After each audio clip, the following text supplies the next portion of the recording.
me. I'm also the third speaker of the study of robotics, and it's very thrilled to witness the growth of study robotics from a very small group of people, like only 10 class or 20 class group in the late March. And nowadays we have like 50 to 60 audience. That's a huge success. And so today I'm going to share a topic on latent word model, and it will be a very completely new paradigm. And it's called ODEWorld, a continuous predictive architecture via physical time. And it's a joint work with my previous research group in Tsinghua University and my current group at Berkeley. Yeah. So let's start with a key observation. Like the physical world is continuous in both space and time, but modern predictive models like Java-like models or something else, they just predict the discrete time frames. So what happens between the frames? Yeah. So the physical world is like totally continuous, and it has some information. I don't know how to travel through the space and time in a continuous way. So the modern predictive models, they just learn some pixel transitions, like they just show some video mimicking style learning paradigm, and it's not direct for physical understanding. Since it's just for example, the first frame is like this, and the second frame is like this, and what makes make this transition? It knows nothing, right? And the physical world, it follows some specific physical causality. It has a richer high order structure like velocity, like acceleration and momentum. And for the modern predictive models, it also has some drawback, like it cannot leverage some irregularly sampled data.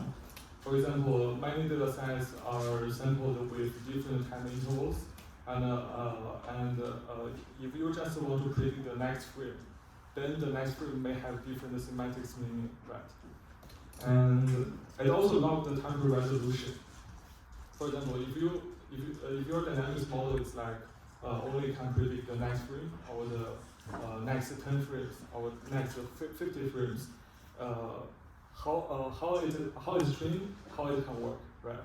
So it cannot be extended to any flexible use application. Like if I just want to know what happens between those frames, so it's somewhat rigid. So to address this gap between the discrete word model and the physical world, we just tested this question: can we train a continuous word model with predicting the first order variant velocity? Yeah. So at the beginning, we first introduced a concept called physical time flow. Instead of predicting step-by-step frame transition, like PD flow, just model the system dynamics as the velocity field in a latent space with an ODE along the physical time. So there's why we call it a physical time flow, since we all know flow matching, right? Well, when we mention flow, it's like this figure. It's about flow matching, and it operates on the generation time. It generates from the noise to the image or something else, from 0 time to the 1 time, right? And physical time flow just works totally orthogonal, yeah, since it works on the physical time and it has nothing to do with the denoising step, yeah. And so that we can do any time to resolution prediction, since our output is a velocity, right? The velocity, we can do ODE integration over the velocity field, and we can go how far. We can go as far as we can, and we can predict the model like as dense as we can. right? Just like regulating the integration interval. Yeah. And it can also do bidirectional planning. For example, we can do forward planning. And of course, we can do backward planning from the goal, so that we can do some goal augmentation with this. That's a very natural property that's inherited from the ODE. Since ODE is bidirectional, so we naturally bidirectional. Yeah. And you can, with this PT flow, you can also enjoy other nice properties that's inherited from continuous control theories. Yeah. So, in a word, the physical time flow just redefines the prediction task as a temporal integration over the physical time. That's a completely new paradigm, and yeah. But yeah, how to implement physics time flow is very it's a somewhat hard question, since the first one is what is the proper latent space to run ODE? If you want the latent space to enjoy some ODE properties, that yeah, of course some effort should be done. And the second question is how can we learn the velocity field with discrete time supervision data? Since all the data collected nowadays is collected in discrete time, there is no continuous data, right? So how can we learn such a continuous thing from those discrete time data? So for the first question, what leads to a proper latent space to run ODE? Of course, we cannot adopt any like standard way like doing a typical autoencoder. It's of course insufficient, as it makes all the static and the dynamic features, all the time variant and time invariant features. So if we just do some sort of autoencoder and use the latent to do the ODE, of course there will be many information that's noisy to learn some ODE, right? So our key design is doing the dynamical representation decoupling. By anchoring the reconstruction with initial state, we can let the model only focus on the dynamical changes. Yeah. So so how to implement anchoring the reconstruction? It's like we get the input of S0 into the encoder and the decoder, so that it will force the latent space to learn something dynamic instead of those background information already existed in the initial state. And of course you can adopt any other condition other than the initial state. Like you can do multiple frames, and you can also randomize the choice of the multiple frames from the trajectories, just to decouple some background task semantics that's invariant. Yeah. And it also leads to a very efficient latent space that compress the observation into 1/256.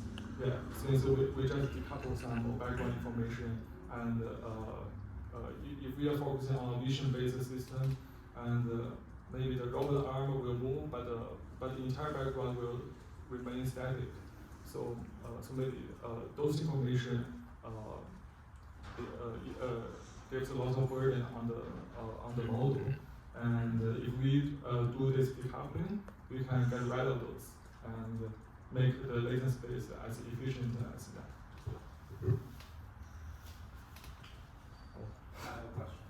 So do you now have like two time axes? One is the noise level, one is no, just one axis. Still one. So if we implement the velocity field with the flow matching, then there will be two axes. But currently, our velocity network is only an MLP. It's a very small model. And the second question is how can we learn the velocity field with discrete time data? And there's many word model people try to combine the reconstruction and the dynamics learning together, and we call it consistency loss. For example, it just encode the state into the latent and do planning, and encode the next state, and do the consistency loss, do the supervision here. This is one form of supervision loss, and you can also first encode and do planning and then decode, and use the predicted next frame or subsequent frames with the supervisor with the ground truth. So this kind of consistent loss is adopted in many word modeling papers and also Jetta series. They indirectly supervises the dynamics, and it's very easily to lead to some trivial solution.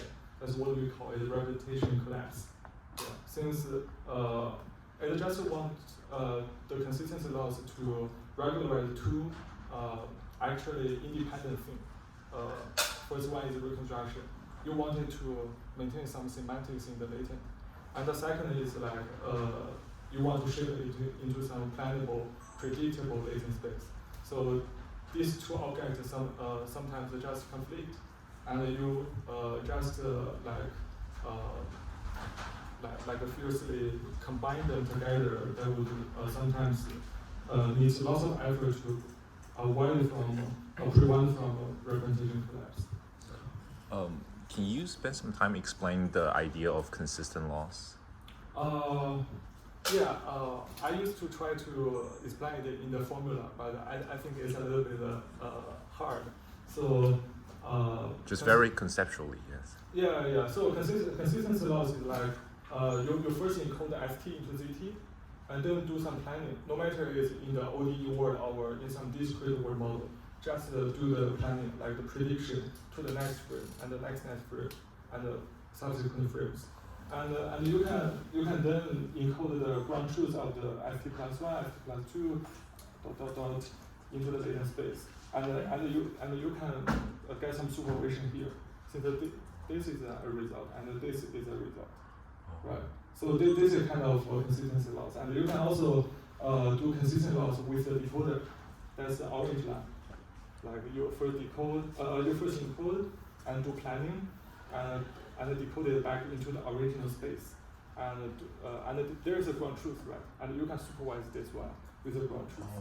So actually, it combines the reconstruction loss with the prediction loss, or dynamics learning. Yeah. So it's somewhat easy to get some representation collapse, since they are actually doing different things. We should train reconstruction and the dynamics independently. Yeah.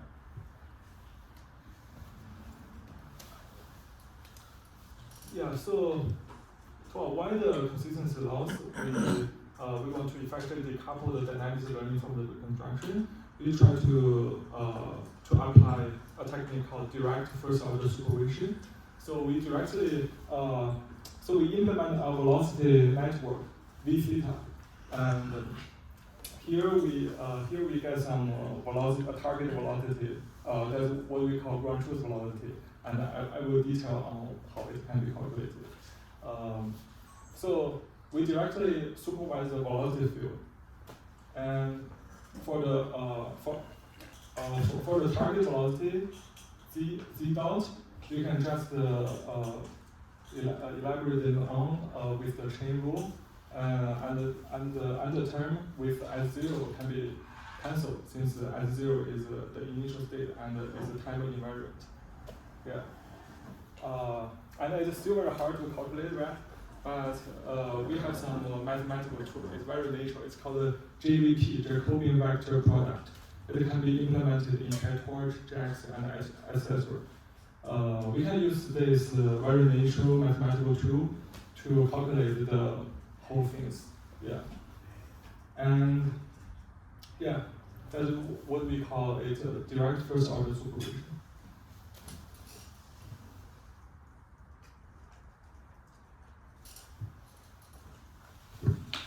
Yeah, and actually there's another question is that there's two inputs of JVP. One is the dynamics encoder, and of course we have this network. And how to calculate the ST dot? ST dot means the velocity on the original image space. It's so hard, right?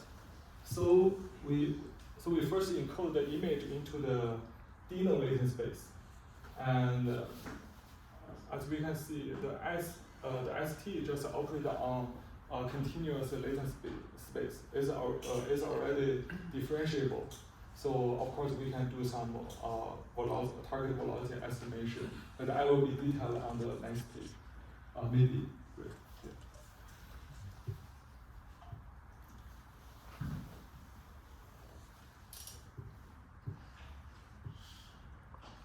Yeah.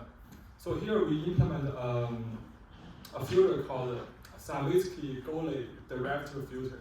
It can balance the temporal smoothness and the numerical accuracy of the data sequence.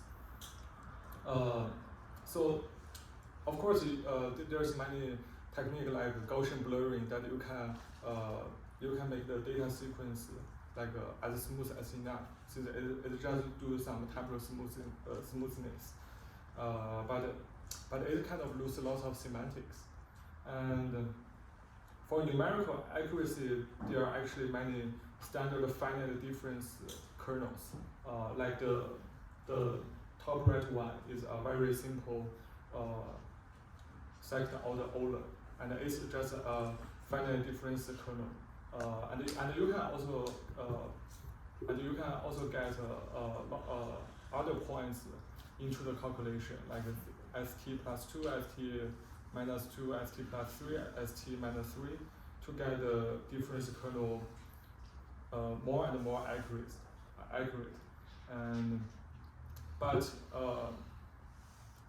this kind of kernel just involve lots of jerks, and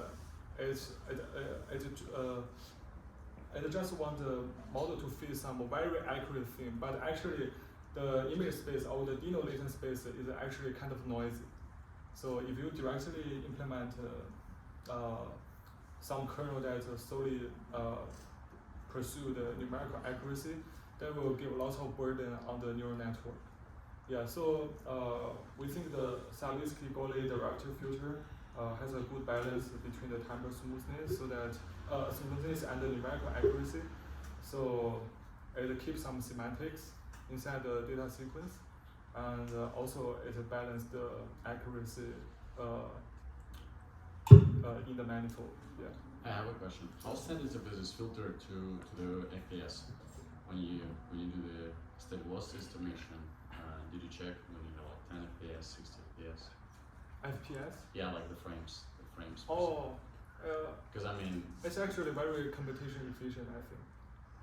Since this part is only numerical estimation, and there's no gradient backpropagation, so it's very efficient during the process. Yeah. And actually we implement since Savitsky-Golay derivative filter has many forms, and we implement this one. Yeah. It involves 5 points: st minus 2, st minus 1, st plus 1, st plus 2. And yeah, it's sufficiently good enough, I think. Yeah. Where exactly is the filter being implemented in the system? Say again? Where is the filter being implemented in this system? Like in this? This one. Oh, okay. Yeah, this is the result of the GBP. And of course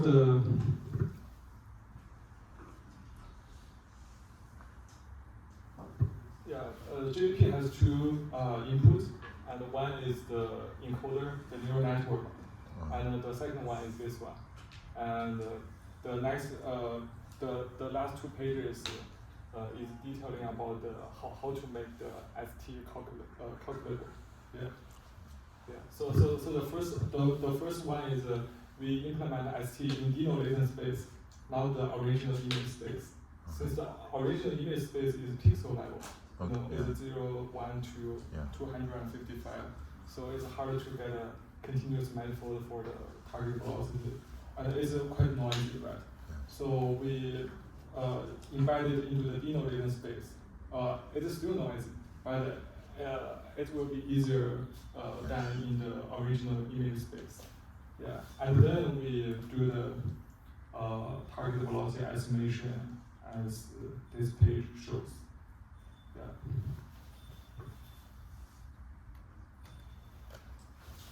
Yeah, and the overall pipeline is like this, and the entire training objective is very simple. Just combine the reconstruction loss with the velocity loss, and we don't do any consistency loss that combine these two objects together. And we just choose both the lambda to be 1, and it works. So it's very it's just some evidence that we have devised a robust algorithm. Yeah, so let's show some visualization for some balance properties that is shown in the ODEWorld.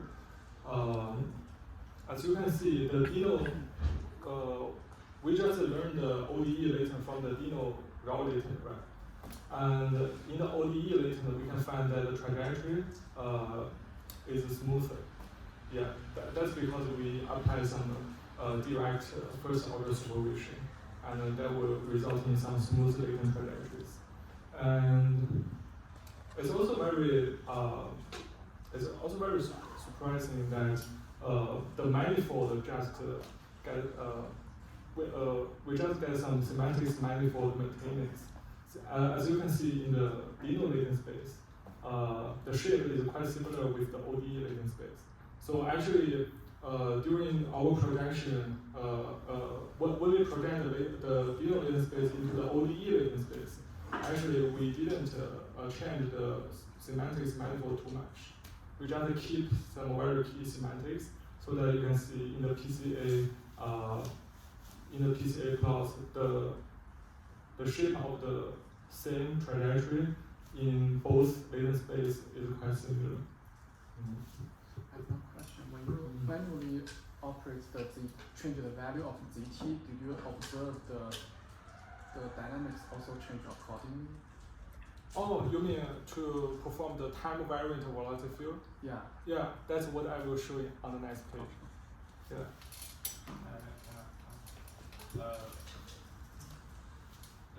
So the inference call is to get to the velocity of latent for many time steps and then integrate them together.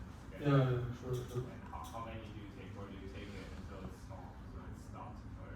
Or You mean the integration interval?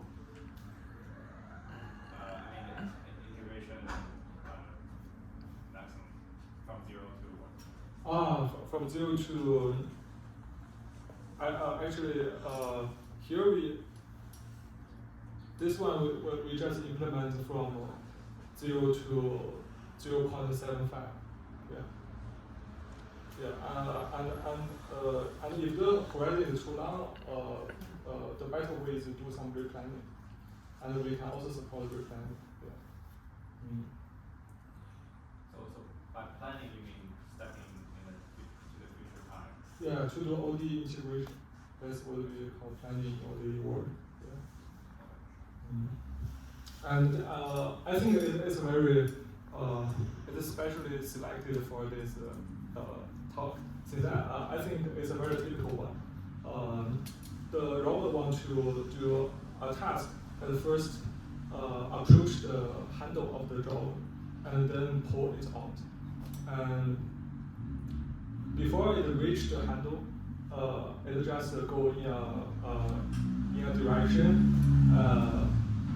firmly.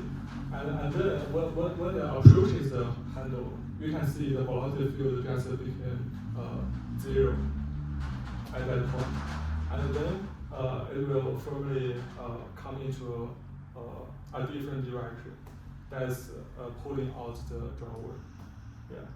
So this just shows some time variant property of the velocity field. And there's also some GIFs. Yeah. These examples are implemented on a data set called AGI Bolt. AGI Bolt worked. Yeah. Yeah. And as we can see, the robot arm try to pick up a product and put it into the box, and it just show different direction when it pick it up and when it place it into the box. And finally, the velocity field like converge to 0 since the task is completed. Yeah. And for this one, is the open the machine and add some water into it. And you can find that for those short horizon tasks, it can just predict a very smooth manifold, and stop at the end. And if the horizon becomes longer and longer, we need some. We can implement some replanning. For example, this task is about heat the food in the microwave, and this segment is about open the door of the microwave. And it first perform opening up the microwave to with a small opening, and then insert the gripper into the opening, and then push it out. Yeah. So as you can see, there is some correspondence between the latent space with the real motion in the videos. And as you can see in this liberal long task, it try to pick and place for 2 objects, and it just it also performs some back and forth in the latent space. Yeah. When you decide when to present? It's a fixed time step. Like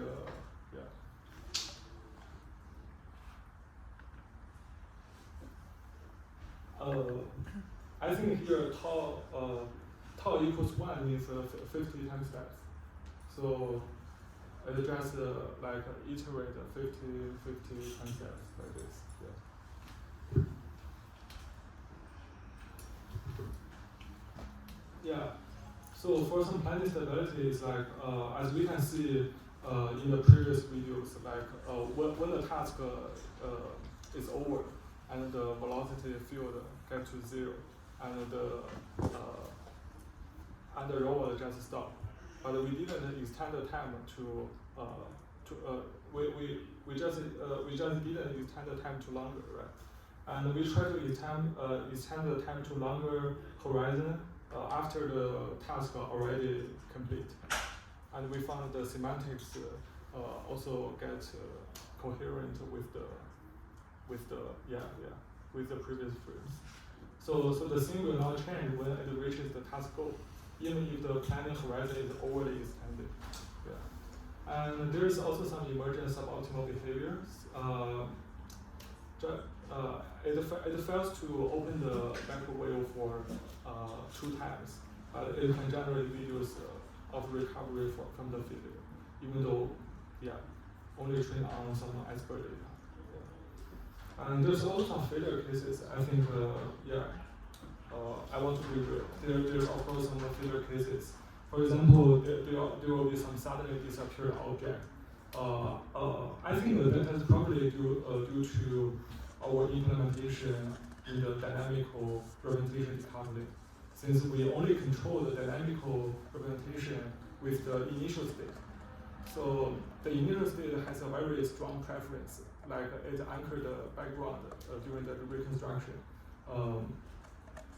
So when we manipulate with dynamical object, for example, we just place this ice cream into the and we find it just disappeared. That's probably because that's probably because we anchored the encoder and decoder with only the initial state. Yeah, since it has a very strong preference of the background during the reconstruction. And also there's some very interesting phenomenon that I think is distinct from ODEWorld models. It's called no contact interaction. Yeah. Since the original motion will be the gripper pushed the plate into the microwave, but it turns out that the gripper actually didn't touch the plate, and the plate just goes in the microwave by itself, and the gripper just pull back.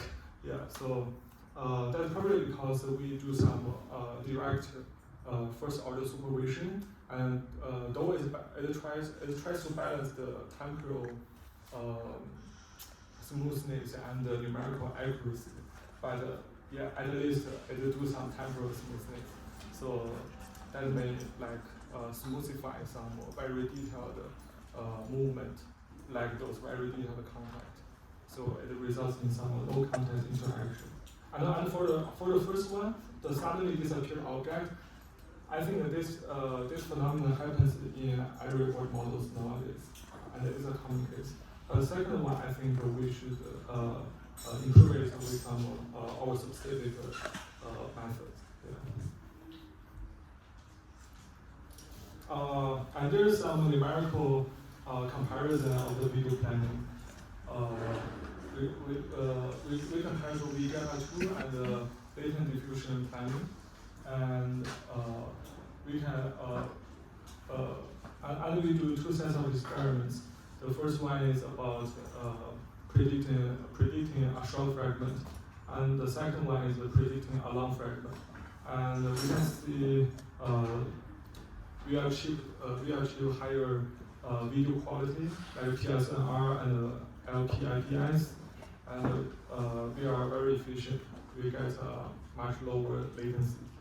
And if you can see the details of the video generation results of other baselines, like sometimes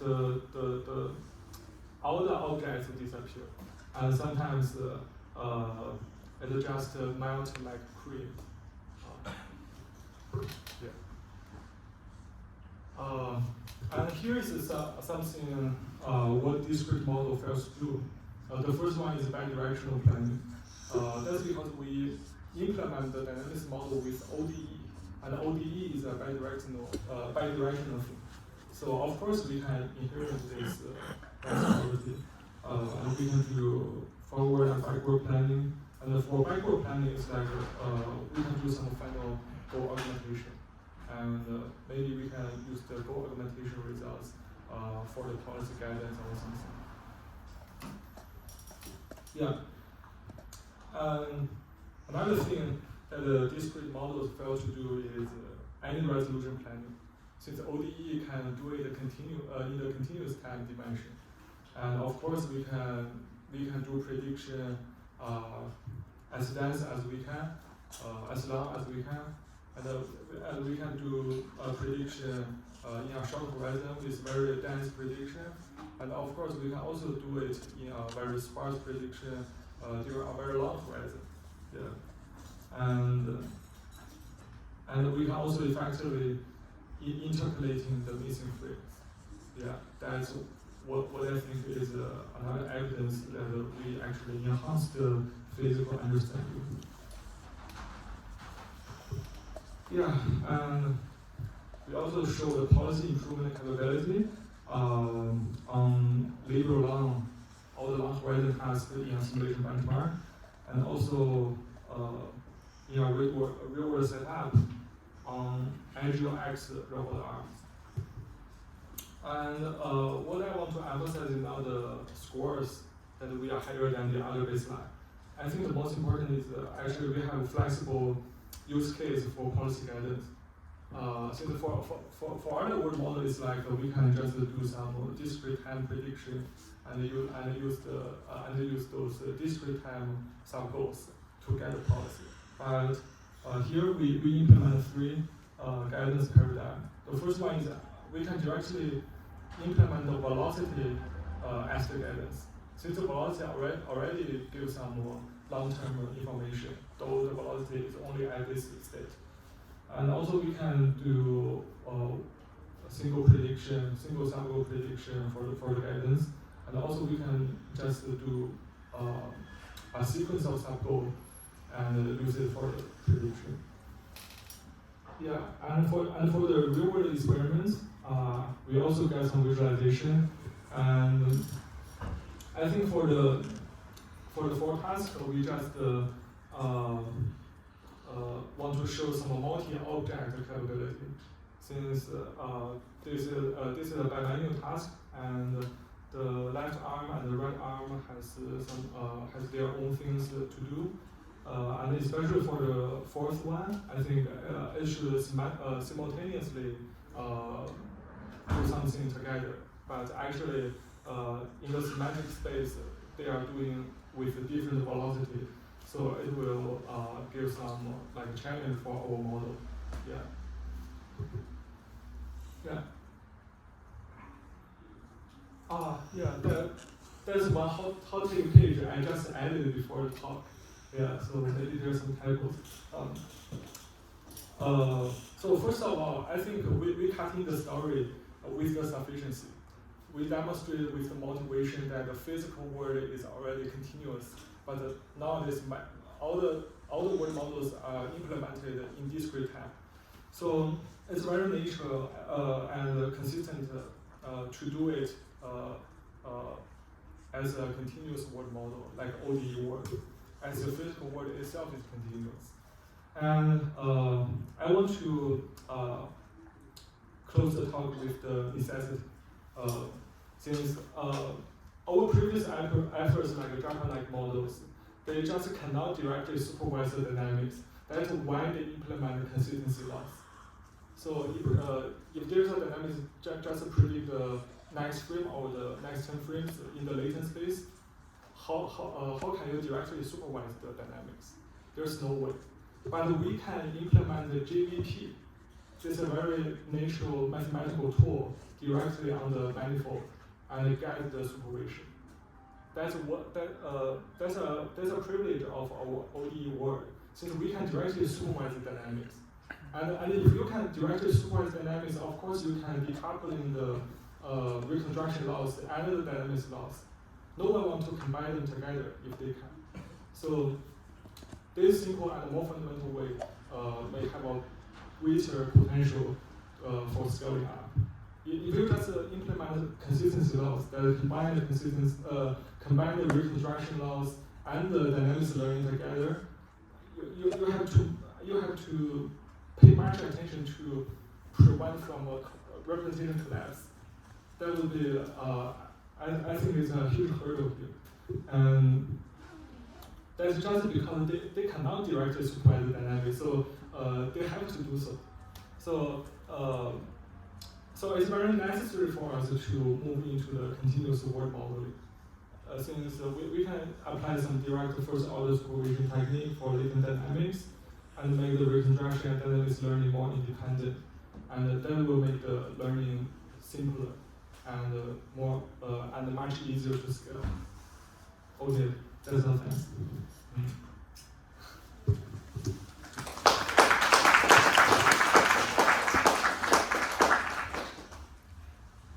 So, any questions? Do we need to start the? Yeah.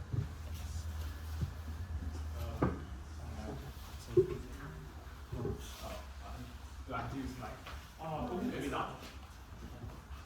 So you're saying if we supervise in the latent velocity, that's better than supervising data. Is that Supervise the velocity field is better than supervise the reconstruction and the dynamics together. Yeah. And I mean, there are two things at play here. One is the latent representation. You can choose the Java encoder or the Dynamo encoder, or for example, some DAE encoder. Yeah. And then there's the loss. But I wonder if you try to do Java encoder. Like implement other encoder other than Dino? Yeah, exactly. Yeah, we actually implement the split and RIV, and the result just comparable, and Dino just slightly win over there. Yeah. So if you want to look into some detail, just go for our paper. Yeah. So you use like Dino, right? So Yeah. like Dino has like 3 versions. So which one do you use? Like there's gated version, which is Dino V2. V2. Yeah, V2. Did you try V3? That one has like much higher accuracy than V2.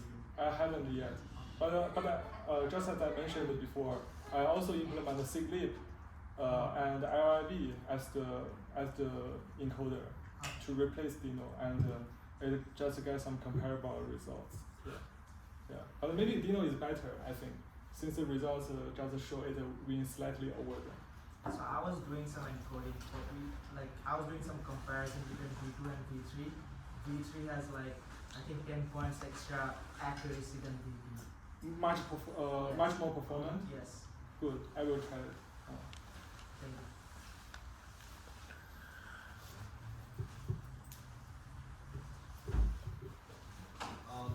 Have you tried on like unseen objects and unseen behavior?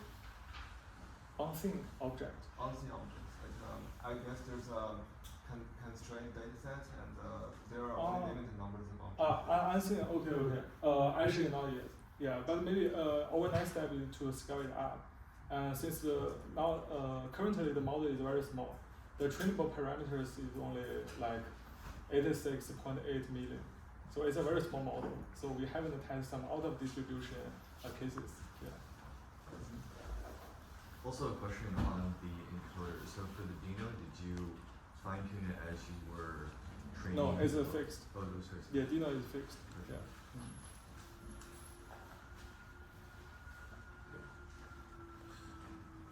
You said the size of the model it's around 8 million. Yeah, 86. 86 million. Yeah. Okay. So So VJAPA is like 500 million. okay. It's also efficient, I think.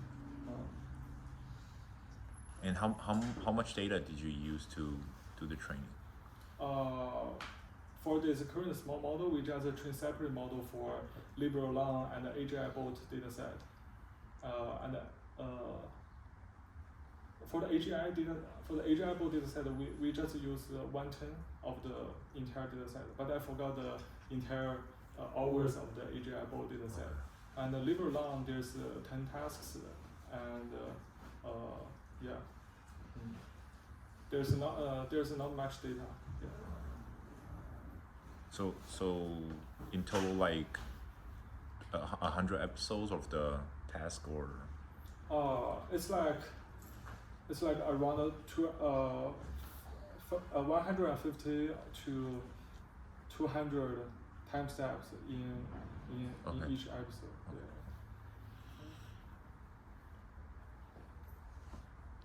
So, how many episodes of Liberal Long do you use? Because there are like 500 in total, 50 per task. Did you use all of them? You mean with data? Liberal Long. Liberal law. We use all of the data in the liberal law. Yeah. That makes sense. In those failure cases, did you see any abnormal behavior for your latent actor user? Yeah, it's like in the latent space, it's highly compressed. So actually, it just give a turn, but maybe the turn just smoothify some very delicate contact, and it's so hard to observe it in the latent space. But in the video, we can see there's some no contact interaction. Yeah. So I see. So the latent space you seems reasonable while the video is messed. Yeah. Since the latent space is less informative, so we cannot tell directly from the latent space about the video quality.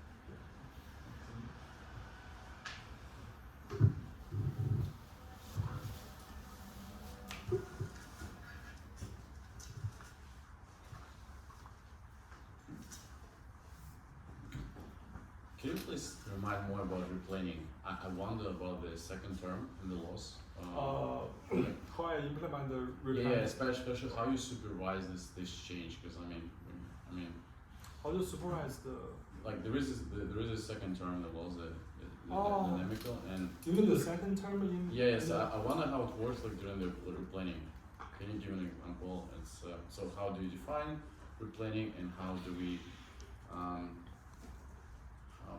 do we have this ground truth for the second term? Not for the reconstruction, for velocity, what's happening during the replanning? During the replanning? Yeah. Yeah, that's a good point. And maybe I will show you to this page. To be honest, I don't understand how to. Yeah, I got you. It's like,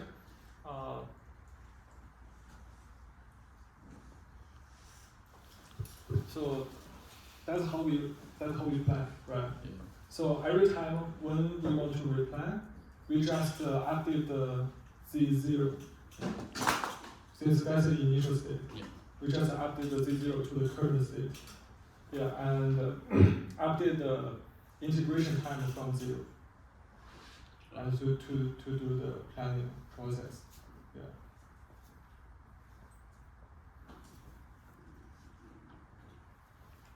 No, this is clear. I mean, my question was about when we estimate how good we are in estimation of all the weights and data parameters of the velocity. How do we supervise this the velocity estimation?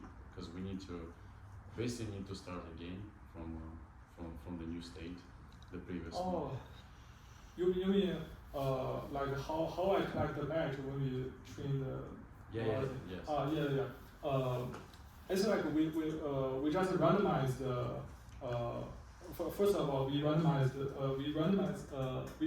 like the trajectory, and then we just pick the initial state randomly inside the trajectory. So there will be like many sub-trajectories, right? So and also it enriches the initial state choices, and after we fix the trajectory and the initial state, we can sample some other states with different time inside this selected sub-trajectory, and supervise the velocity on these points. And there's also a detail. It's like we supervise like we sample 3, 4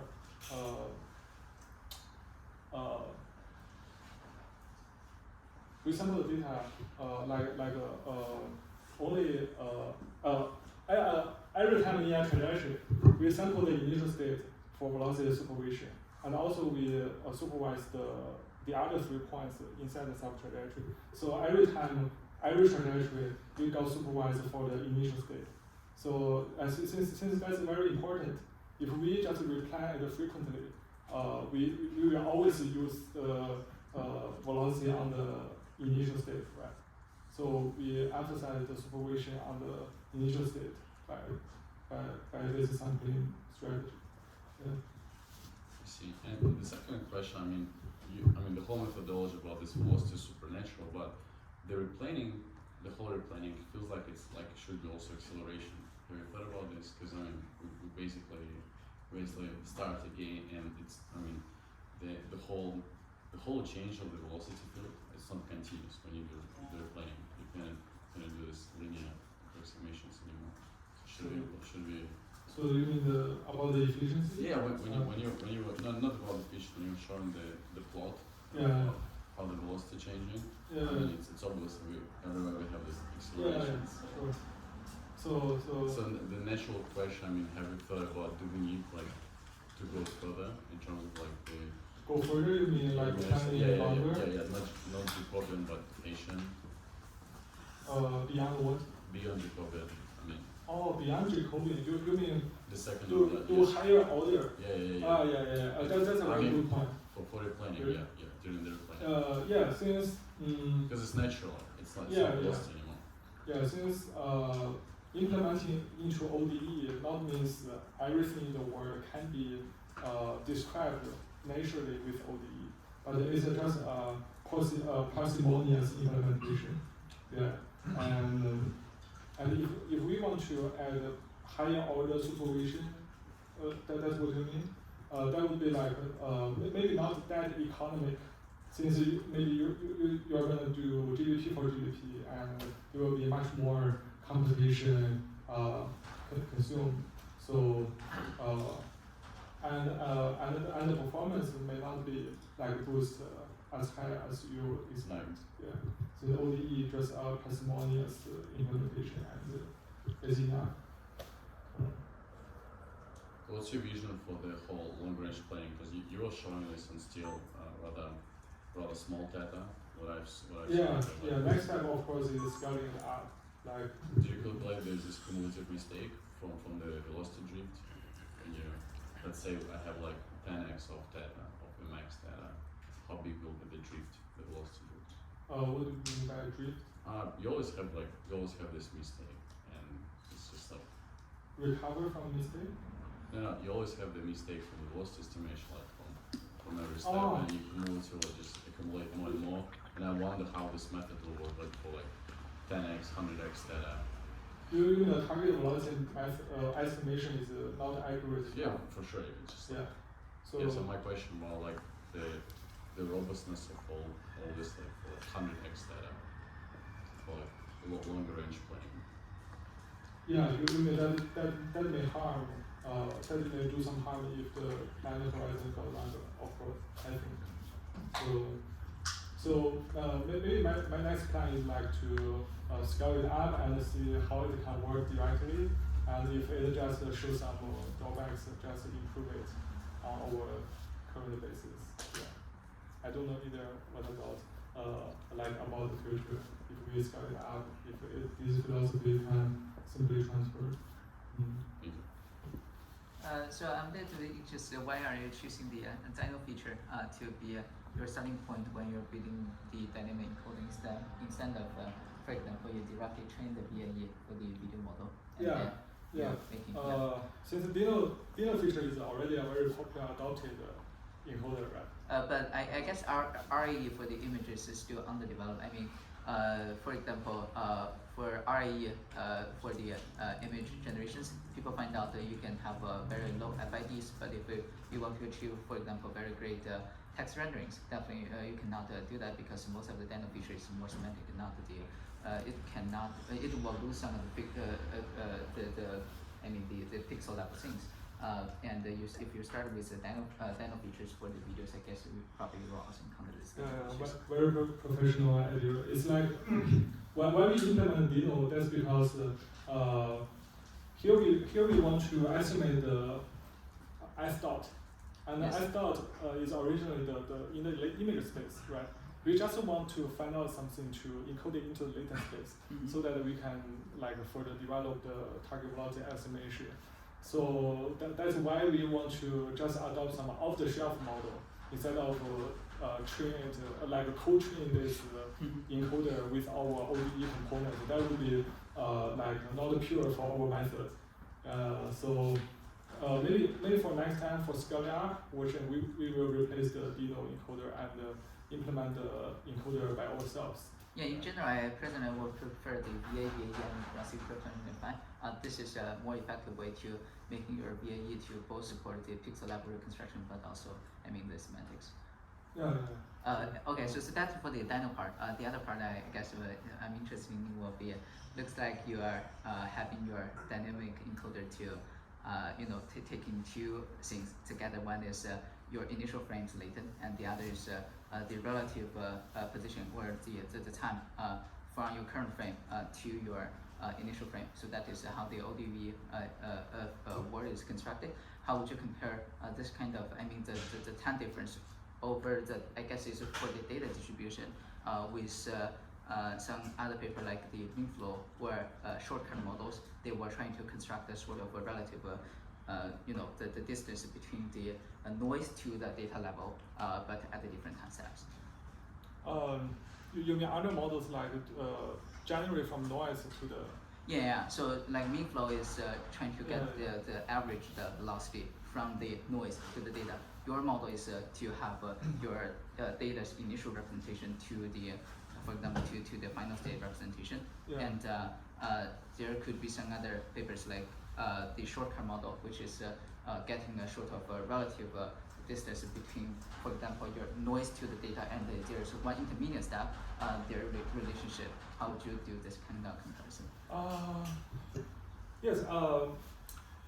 I think the fundamental difference is that they are just operating in the generation level. So actually, they doesn't care about any pathway between the 0 time and the 1 time, right? Yes. So, but actually for our ODE latent, it's like we have to maintain the task semantics during the along the time.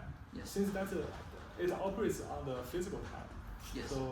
So that's why we supervise the velocity at every state instead of just using some other generation flow matching method that we only consider about the 0 and the 1. See your point. And I guess the other question I have will be like the error accumulation when you are doing the long video generations. I mean, it is really it really matters a lot for your current latent to have a good quality. Otherwise, you just when you are doing the rolling out for the long videos, and because it's a causal, I guess your model should also be a kind of a causal model instead of a bidirectional model.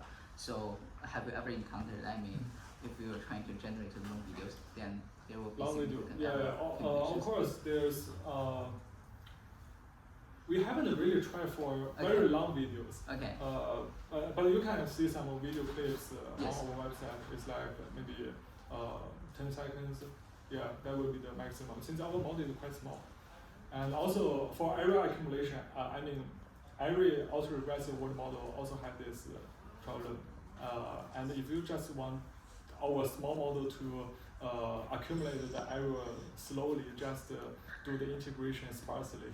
Right? Yeah, but I guess the issue here is because when you are predicting the future state, I mean the future frames, it is your velocity is relative. It's based on your current state. So if the initial state. Yes. Right. Yeah. So if you are. So you have to do some replanning. That's what we show. If you want to really like do some long horizon planning. Yeah. Yeah. You have to do replan. Yeah. That will be my concern. Okay. Yeah. Makes sense. Yeah. That's all my questions. Okay, thanks. So for one scenario with like different task instruction, do you think the model is able to extract like primary velocity from some ambiguity? And also similar question for if you have one task instruction but with moving camera angles. Does that help? Moving camera, we haven't tried this since there's also limited data that open source with the moving camera. Do you have any recommendations? Okay. Yeah. Definitely that will be something that we should attend to. Yeah. Do you think there's maybe like a huge gap between this? Yeah. Of course. Since that's a very good point. Since our how we do the dynamic representation and decoupling, it's like we try to anchor the latent space with the initial state. Our maybe multi-frames at the beginning. We want to like decouple some static information. But if you like the data just operates like in a moving camera or something, it's like the background itself will change. So it will more challenging for this strategy. So maybe how to anchor the latent space to do some sort of dynamic representation decoupling should be totally changed. Yeah. What if you have a scenario with multiple moving objects and do you think it's able to focus on the correct object? It's like actually I think this one is there is a moving pipeline here.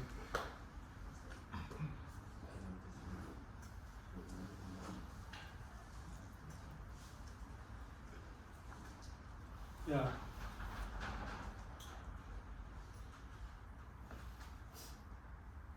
Actually, this one is moving, but maybe we just select a video that there's no moving object. Yeah. But yeah. So there's some moving scenarios in the data set, but yeah, it's limited. Yeah. I guess I got another question for you. That is, how is your model sensitive to the video set with different speeds? For example, in your data set, it is possible for example, some of the robots they are moving pretty fast, but for some of the, but people when they do the data recording, probably they were operating very, very slowly, so you get very slow. Very good point. Actually, since that's why currently we didn't combine the data set together to train a unified model. Since we are too small. Yeah. And if in the next stage we want to scale it up, of course we will combine the training data set from many sources, and of course there will be some different velocities implemented in different data sets. So our current solution is like to do some in-context module. It's like maybe it just change the initial state conditioning into multi-frame conditioning, so that this multi-frame can serve as the velocity indicator. Oh yeah, that makes sense. Yeah. Thank you. Yeah.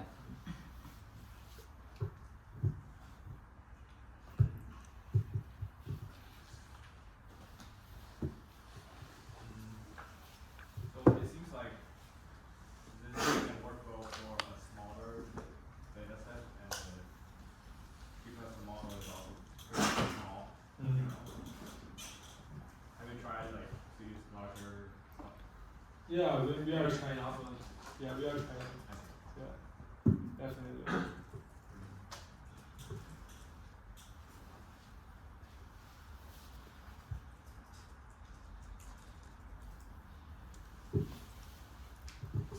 Let's give a big round of applause to Haoyi. Thanks for the amazing talk.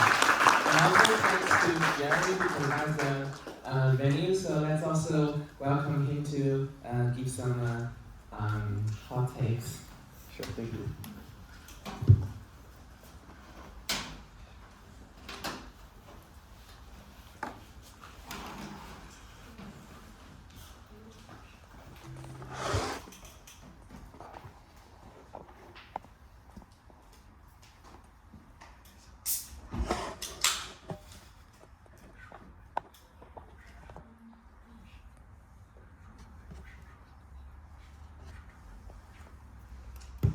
Alright guys, welcome to the Robotics Center. I'm Jerry, I'm the founder and CEO here.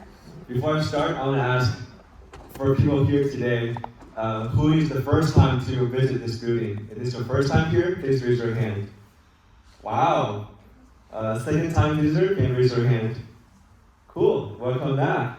Third time visitor, by any chance? Whoa, cool, welcome here. Thank you for everybody. First of all, a big thank you for Aurora and Jingfan. It's our third time co-hosting the Saturday Robotics and the World Model Reading Group. We're very lucky to have our amazing partners to host the event here to provide this opportunity to talk to new people here. We are Robotics Center, and today I want to have a quick introduction of, you might be wondering, why am I here? What is this building for? What are those equipment here for? So today I want to walk you through some of the stories of how we started this place and how we could be your neighbors in developing robotics and help you accelerate. Yeah, some people pass by. And here today, by the way, who of you took the cow train here today? Can you raise your hand? Cow train people, South Bay, East Bay people? How many of you drove here today? Is it easy parking? No. Not easy? Okay. There's a parking lot. We're gonna send more information next time, but there's a parking lot right next door. Who just walk here today? Take the Muni. Bus people, Muni people? Nice, public transport. Awesome. So yeah, we're a robotics center, and here today I want to give a quick story of how we started and what questions we try to tackle. I know many of the people here, they are amazing founders, amazing researchers, so please, I can first bring 3 questions. These are very common questions, and I want to share how we're solving this issue. First of all, everybody here knows the sim-to-real gap, and many things work amazingly in the simulation. However, due to many constraints, not all the policies can be executed in real life. And with this gap getting further and further, we see a lot of policies, we deploy them in real life. They're not just failing in one situation, they're failing in multiple situations. So that's the first thing we see. We have a lot of amazing researchers, like the previous speaker, who are having amazing algorithms. But when our clients come here, they'll find a growing gap between the real life deployment into the theoretical situation. And second story is, as you guys might have heard, there's ongoing regulations in the United States and globally when it comes to supply chain. And now, if we're going to push the robotics to deploy further, it is not just a data problem, it is not just the algorithm problem. We also see this as a broader supply chain and hardware problem. And now we see a lot of interesting obstacles and challenges for everybody here to tackle. And those two questions combined is how can we achieve more general robotics intelligence? And it seems that we're lacking on both sides.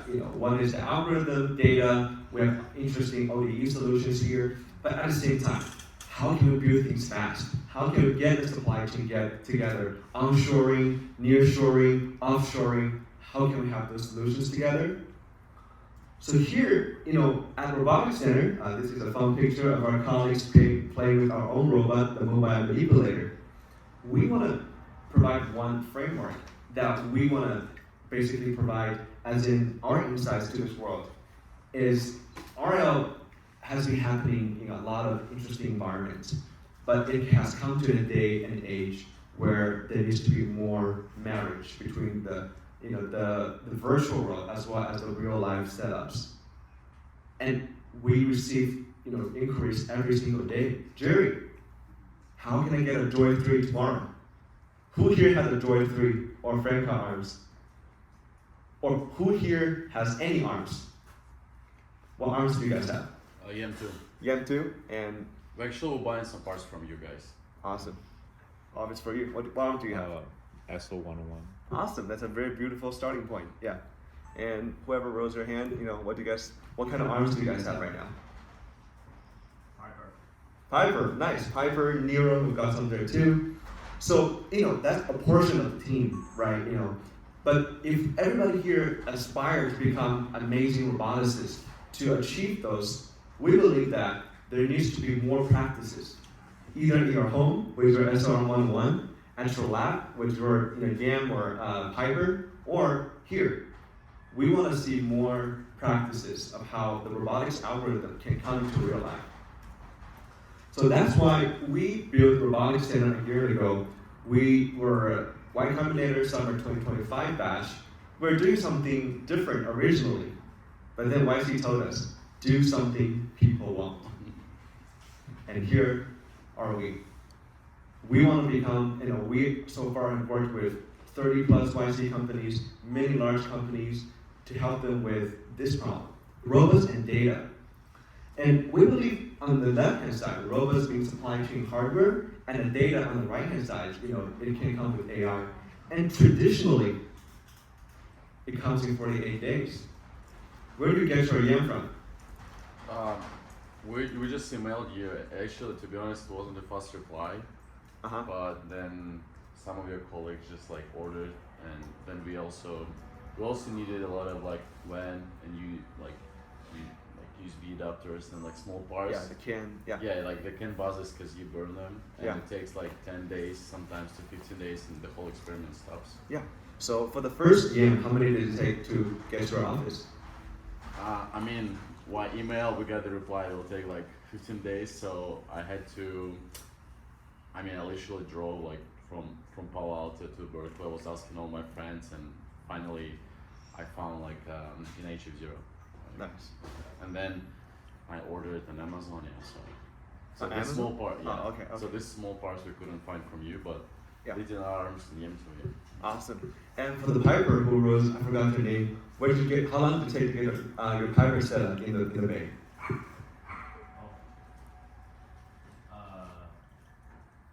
Months, maybe? 2 months. Yeah. Piper. They're from other parts of the Pacific Ocean. So basically, that is the status quo.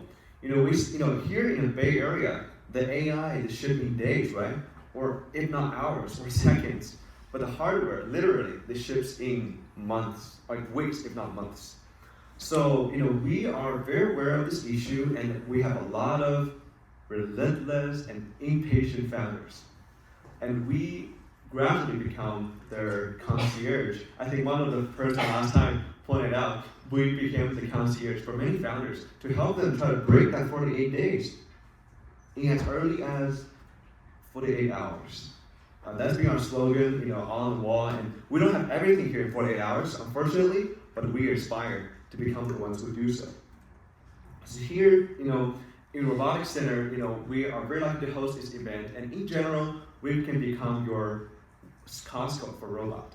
So as you guys just skim around, this is a portion of things we have. When it comes to we have a lot of arms, a lot of actuators, and I totally feel you. The CAN reader, CAN FD, right? If you want to order them from somewhere, first of all, they might not work. And second of all, even if it works, it takes a while. So, our address, as you guys all know now, is right here, 90 Welsh. We want to, we're open pretty much almost every day. And we love to support you with different hardware, all the way from the arms, motors, humanoids, quadrupeds, cameras, all kinds of sensors, hands, and grippers. I'll go through each one of them later. And on the software side, by the way, I know you guys might be wondering, I'm coming here to a research meeting, why am I hearing this guy yapping about hardware? I'll keep my speech short, but when we have so many visitors, especially researchers coming to us, gradually they're complaining not just about data, not just about algorithm. We see a growing complaint about how to actually execute those policies in real life and have this real life data collection with their cameras, with all kinds of sensors, to have this loop. And that's why today we're willing and we're very lucky to share this with you and to see what is popular in the market and how we can accelerate your research into something further. And the second things we offer and we help our friends around is, you have so many arms. Who here run 2 types of arms in your own labs? Does anyone here run a lab with heterogeneous arms here? Yes. What's your name and what do you run in your lab? Yeah, I run EDV, UR, Jaka, ODEWorld, Predictive, Piper as well. That's awesome. Is that a school lab or a company lab? Company lab. Yeah. Basically, we have a lot of companies like you and also researchers like you who are running into all these SDKs and who are running, especially right now, what we offer here is not just arms, but the heterogeneous integration between different arms with different hands. There's different SDK, different port rate, different, even voltage, how do we basically integrate different stuff? So that's where we also start to work with our friends to carry with software to control heterogeneous hardware, to make it easy for you guys with install Center OS with one click and be able to control different hardware. And lastly, we also became this shop for different kinds of data, for ego, teleoperation. And today, I can quickly run through because I think many of you might have seen these arms on the website. But here today, you're welcome. So today, we don't have too many engineers here because Saturday, we have a very busy week the past few days. But if any of you are interested in stop by for the upcoming week, feel free to let me know or feel free to go to our website. And we're happy to give you guys a demo. Because today, we have a lot of them here, but they're in static and, but when you guys are interested, we can make those, arms from pictures and move them into real life implementation. So here, we, as you can see around, we have the frame car arms, we have the open arms, we have the Aloha DK1 arm, and then we also have the SL arm 101. So here, I don't have to explain so many things in details for you guys because many of you guys are experts. But there's a lot of interesting going with, obviously with Nero, Piper as well, and in YAM as well. We have a few YAMs behind this curtain as our warehouse area. So I think I want to focus a little bit more on the Ego hardware and devices. And many of you might have seen the Wuji hand in the video. They have a Wuji hand 2 coming up. As you guys might know, the world is shifting gradually from the gripper-ish devices into something more dexterous. It was 6 DOF, 10 DOF, 12 DOF, 15 DOF, and now we have come to an age of 20 plus DOFs. And we are the authorized distributor in the US, and we have a visitor who saw us 2 weeks ago, the founder of Wuji, and we also have some Wuji products on the other side of the room. You see like 6 pairs of Wuji gloves and 3 Wuji hands. So as I said earlier, we're very happy to become this. You don't have to fly all the way to the other side of the Pacific, but we want to become your neighbor to your door. Basically, we can try different hardware. Obviously, after RSVP, we'd love to show you guys around to see how we can give you this hardware configuration to let you succeed fast. And yeah, as we said, there's a lot of them. I think we're one of the few companies who have them in stock. So if you have any interest, feel free to let us know. And obviously all kinds of camera. You guys might have tried Z, Orbeck, RioSense, and some with GMSL, some without. And we also have a camera table on the other side of the room. So you guys, as a portion of our display, we'd love to also support you them as well.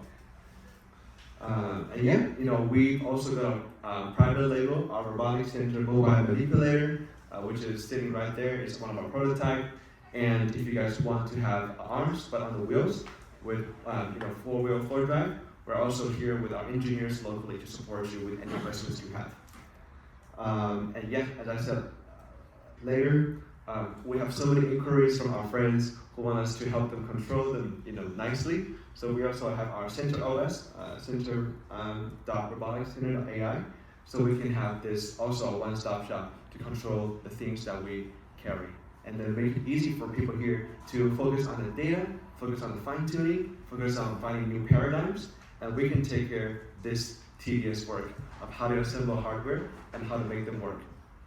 And lastly, before I head out, I just want to say a big thank you to our co-host for this event. And we do host a lot of events. 3 times, it's Saturday now, and we welcome more. We also did our World Cup final watch party like 3 weeks ago.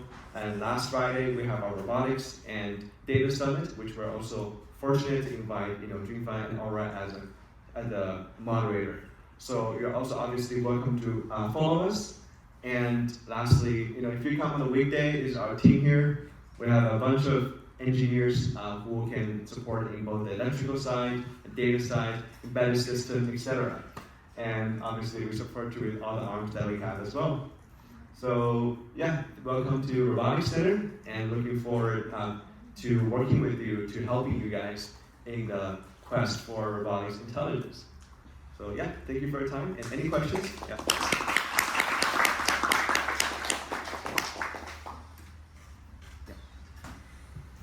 Thank you, Jerry. Thank you, Haoyi. And a few announcements for our future reading clubs.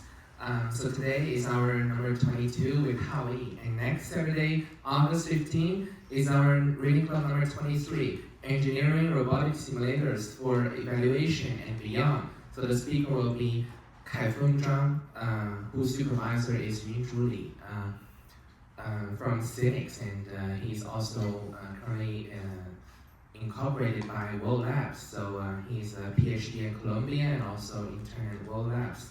This is our next Saturday, August 15. And August 22 is our reading club number 24. We're gonna talk about some other another topics on the Tech Talk. So number 24 is context-rich robot learning from human videos and Tech Talk.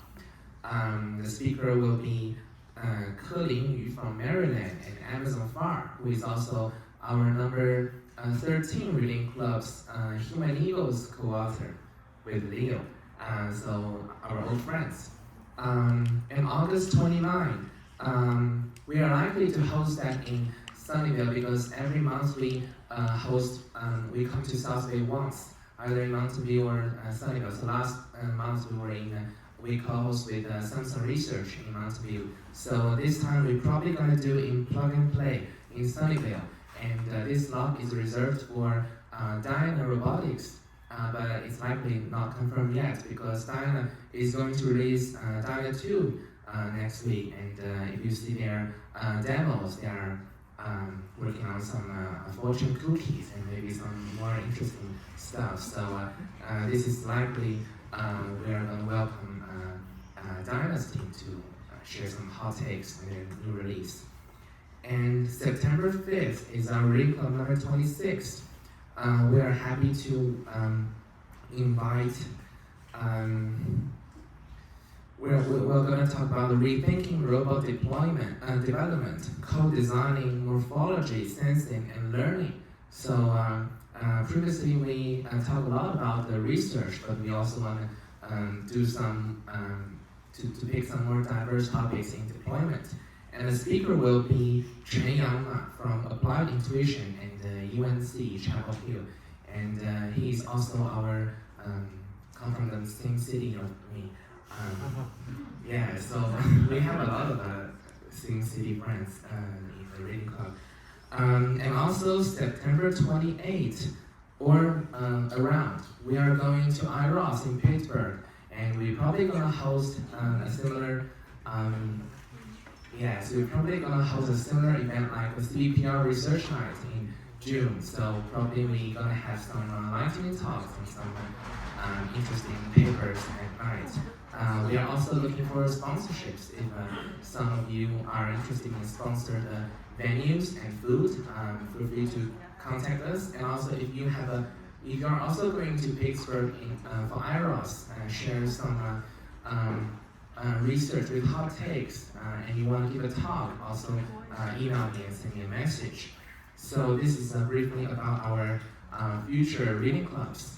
And finally, let's, as a tradition, let's have two group photos. One exocentric, egocentric, and another third person's view.